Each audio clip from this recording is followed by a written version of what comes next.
हे दोस्तों, कैसे हैं आप सब। उम्मीद करता हूँ भाई आप लोग अच्छे होंगे, बढ़िया होंगे। दोस्तों, अगर हम आपसे एक सवाल पूछें कि दुनिया में सबसे ज्यादा मुस्लिम आबादी कौन कौन से देश में है, तो आपका जवाब क्या होगा। आपका पहला आंसर शायद पाकिस्तान होगा, या फिर आप सऊदी अरब, ईरान और इराक जैसे देशों का नाम लेंगे। लेकिन आपको जान के हैरानी होगी दोस्तों कि दुनिया में सबसे ज्यादा मुसलमान उस देश में है जिनके नोट पर आज भी गणेश जी की फोटो छपी हुई है। जी हाँ, ये एक ऐसा देश है जहाँ के लोगों का कहना है कि हमारा धर्म तो इस्लाम है, लेकिन हमारी संस्कृति हिंदू है। आप शायद सोच रहे होंगे भला ऐसा कौन सा देश है। हम बात कर रहे हैं दोस्तों 18,000 द्वीपों से मिलकर बने एक बेहद ही खूबसूरत देश इंडोनेशिया की। इंडोनेशिया आज के समय में सबसे ज्यादा मुस्लिम आबादी वाला देश है। इस देश की कुल आबादी 27.5 करोड़ के आसपास है, जिनमें से 88% लोग इस्लाम धर्म को मानते हैं। लेकिन इंडोनेशिया हमेशा से ही एक इस्लाम देश नहीं था। ये पहले एक हिंदू राष्ट्र हुआ करता था। साथ ही बौद्ध धर्म को मानने वालों की संख्या भी यहाँ काफी ज्यादा थी। लेकिन आज 2% से भी कम हिंदू आबादी यहाँ पर रह गई है, और यही हाल बौद्ध धर्म का भी है। लेकिन आखिर ऐसा हुआ कैसे एक हिंदू राष्ट्र कुछ ही सालों के भीतर इस्लाम देश बन गया, वो भी एक ऐसा देश जहां आज सबसे ज्यादा मुसलमान रहते हैं। और अगर इस देश में इस्लाम धर्म सबसे प्रमुख है, तो फिर यहाँ पर रामायण का मंचन क्यों होता है, क्यों आज भी यहाँ पर सैकड़ों हजारों साल पुराने हिंदू मंदिर मौजूद हैं। ये सारी बातें आज हम विस्तार में जानेंगे। तो चलिए बिना देरी के शुरू करते हैं आज की ये वीडियो।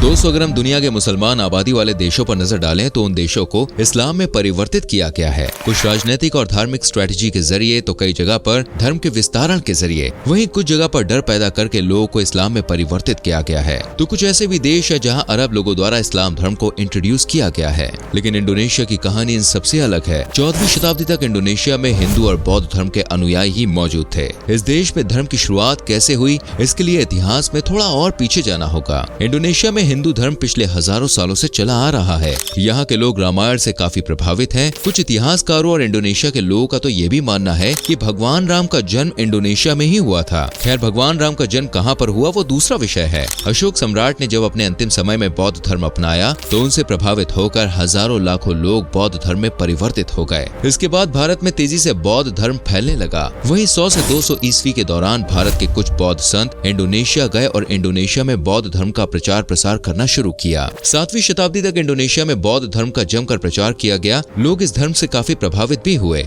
इस धर्म में आकर लोगों को वास्तविक शांति की अनुभूति हुई। साथ ही साथ कुछ राजा भी इंडोनेशिया में लगातार बौद्ध धर्म का प्रचार कर रहे थे। वो इंडोनेशिया को एक बौद्ध राष्ट्र बनाना चाहते थे। राजा श्रीविजय का नाम इनमें सबसे पहले लिया जाता है। इसके बाद 750 ईस्वी में शैलेंद्र साम्राज्य की शुरुआत हुई। यह साम्राज्य इंडोनेशिया के जावा आइलैंड पर बसा हुआ था। इस राज्य की शुरुआत राजा शैलेंद्र ने की थी, और इसी साम्राज्य के अंतर्गत अगले 250 सालों तक इंडोनेशिया में बौद्ध धर्म को लोगों ने अपनाया। वहीं दूसरी ओर 1000 ईस्वी के दौरान भारत में चोला साम्राज्य की शुरुआत हुई। इस साम्राज्य के राजा राजेंद्र प्रथम कट्टर हिंदू समर्थक थे। उन्होंने ही भारत की पहली नौसेना का निर्माण किया था, और नौसेना के माध्यम से अन्य देशों के साथ व्यापार करना शुरू किया। व्यापार के अलावा उन्होंने द्वीपों पर आक्रमण कर उन्हें अपना अधीन भी कर लिया। वो अपने साम्राज्य का लगातार विस्तार कर रहे थे। उन्होंने अपनी सेना को इंडोनेशिया के पलेम्बैंग में भेजा और वहाँ के 14 पोर्ट्स को अपने कब्जे में किया। चूँकि इंडोनेशिया के कई हिस्से चोला साम्राज्य के अधीन थे, इसलिए लोगों ने हिंदू धर्म को फॉलो करना शुरू कर दिया। यही वो दौर था जब इंडोनेशिया में रामायण का मंचन शुरू हुआ।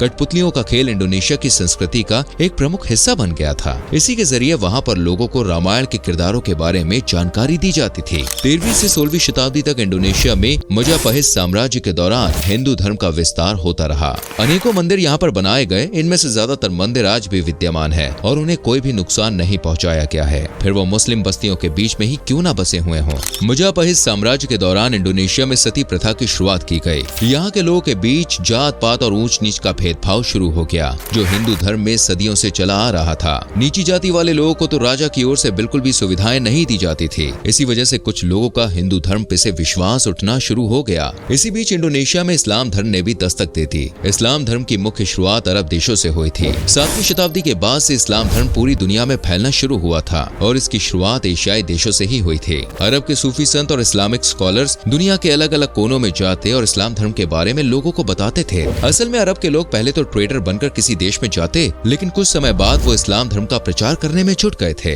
यही नुस्खा उन्होंने कई देशों के साथ अपनाया। लेकिन अरब के लोग कभी भी सीधे इंडोनेशिया नहीं पहुँचे थे। जो अरब के व्यापारी भारत आए थे, उन्हीं में से कुछ लोग सबसे पहले इंडोनेशिया पहुँचे थे। इंडोनेशिया के सुमात्रा आइलैंड, कालीमंतेनु और जावा जैसे द्वीपों पर इस्लामिक ट्रेडर्स पहुँचे थे। दोस्तों, 15वीं शताब्दी तक इंडोनेशिया में इस्लाम अपनी जड़ें मजबूत करने लगा था। गोवा सल्तनत, टर्नेट और टिडोर और लोम्बोक जैसे साम्राज्यों के दौरान लोगों ने बड़ी संख्या में इस्लाम धर्म को अपनाया। अलग अलग देशों के मुस्लिम ट्रेडर्स इंडोनेशिया में व्यापार करने की दृष्टि से आने लगे। इनमें चीन के मुसलमान भी शामिल थे। चीन के चेंग हो नाम के शासक ने भी इंडोनेशिया में इस्लाम धर्म फैलाने में योगदान दिया। साथ ही यमन में हरदामी अरब के जो लोग थे वो भी इंडोनेशिया पहुंचे और इस्लाम धर्म का जमकर प्रचार प्रसार किया और धीरे धीरे इंडोनेशिया एक इस्लाम देश में परिवर्तित होने लगा। लेकिन यहाँ पर सबसे बड़ा सवाल ये आता है कि आखिर इंडोनेशिया के लोगों ने इस्लाम धर्म स्वीकार कैसे कर लिया। उनके साथ ना तो किसी प्रकार की कोई जोर जबरदस्ती हुई और ना ही वहाँ पर मुसलमान राजा ने कोई आक्रमण किया और ना ही कोई प्लानिंग बनाकर ये सब काम किया गया। तो फिर वहाँ के लोगों ने अपना धर्म क्यों बदला?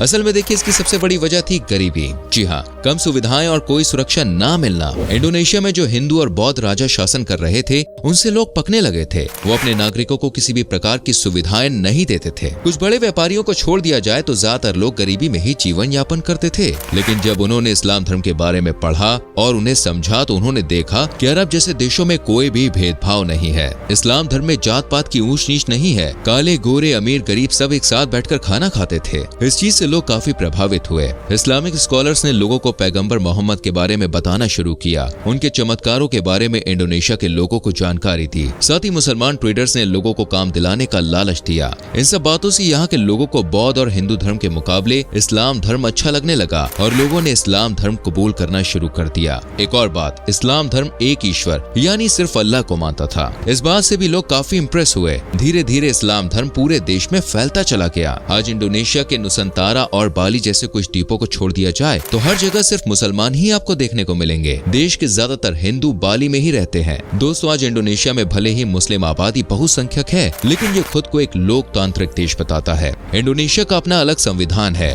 जहाँ सभी धर्मों के लोगों को समान अधिकार प्राप्त है। इंडोनेशिया में आज भी रामायण के बारे में पढ़ाया जाता है। फिर बच्चे चाहे किसी भी धर्म के क्यों ना हो, कई देशों में देखा जा चुका है कि जहाँ भी इस्लाम ने अपनी जड़ें मजबूत की हैं, वहाँ पर हिंदू मंदिरों को तबाह कर दिया गया है। हिंदुओं पर अत्याचार किए गए हैं। लेकिन इंडोनेशिया में ऐसा कुछ भी देखने को नहीं मिला। इंडोनेशिया पर मुसलमानों द्वारा कभी हिंदू मंदिरों में तोड़ फोड़ नहीं की गई। साथ ही लोगों को आजादी है कि वो चाहे तो किसी भी धर्म को अपना सकते हैं। हाल ही में इंडोनेशिया की राजकुमारी सुकमावती सुकोर्णा पुत्री ने इस्लाम धर्म छोड़कर हिंदू धर्म अपनाया था और ये खबर काफी सुर्खियों में भी रही थी। आपको जानकर हैरानी होगी कि इंडोनेशिया पर 20,000 के नोट पर गणेश जी की फोटो लगी हुई है। जी हाँ, मार्को पोलो जो एक मशहूर खोजकर्ता और व्यापारी थे, उन्होंने 13वीं शताब्दी के अंत में एक किताब लिखी थी जिसमें उन्होंने इंडोनेशिया में इस्लामिक एक्सपेंशन के बारे में काफी कुछ लिखा था। वैसे तो माना जाता है कि 13वीं शताब्दी के बाद ही इंडोनेशिया में इस्लाम धर्म आया है, लेकिन 10वीं और 11वीं शताब्दी के कुछ मकबरे इंडोनेशिया में पाए गए हैं, जिससे ये बात सिद्ध हो जाती है कि उससे पहले ही इस्लाम धर्म इंडोनेशिया में एंट्री कर चुका था। इंडोनेशिया देश 20वीं शताब्दी में पहले डच का उपनिवेश बना और बाद में जापान ने इस पर कब्जा कर लिया। लेकिन दूसरे विश्व युद्ध के दौरान जब जापान पर अमेरिका ने परमाणु हमला किया तो जापान ने अपने घुटने टेक दिया और उस दौरान इंडोनेशिया के लीडर सुकार्नो और डॉक्टर मोहम्मद हट्टा ने इंडोनेशिया की आजादी का ऐलान कर दिया। इंडोनेशिया में कई मुसलमानों के नाम आपको हिंदू संस्कृति पर आधारित देखने को मिल जाएंगे। घटोत्कच, विद्या, प्रिया, कृष्णा, विष्णु और भीम जैसे कई नाम मुसलमान अपने बच्चों का रखते हैं। मुस्लिम बहुल आबादी होने के बावजूद इंडोनेशिया में महिलाओं को हर प्रकार की आजादी है। यहाँ पर खाड़ी देशों की तरह महिलाओं पर किसी प्रकार की पाबंदी नहीं लगाई गई है। आपको हम बताना चाहेंगे, साल 1999 तक इंडोनेशिया की 50% आबादी गरीबी रेखा के नीचे थी, जो वर्तमान समय में घटकर 50% से भी कम रह गई है। इंडोनेशिया के लोगों की आय का मुख्य स्रोत मछली पालन और नारियल का व्यवसाय है। इसके अलावा पाम ऑयल का उत्पादन भी इंडोनेशिया में काफी बड़े पैमाने पर किया जाता है और भारत सहित दुनिया के कई देश इंडोनेशिया से पाम ऑयल का आयात करते हैं। साथ ही टूरिज्म सेक्टर भी इंडोनेशिया में काफी तेजी से पैर पसार रहा है। यहाँ के समंदर, प्राकृतिक सुंदरता, रेतीले तट और हरे भरे जंगल दुनिया भर के पर्यटकों को आकर्षित कर रहे हैं। आज इंडोनेशिया दुनिया का चौथा सबसे अधिक आबादी वाला देश है।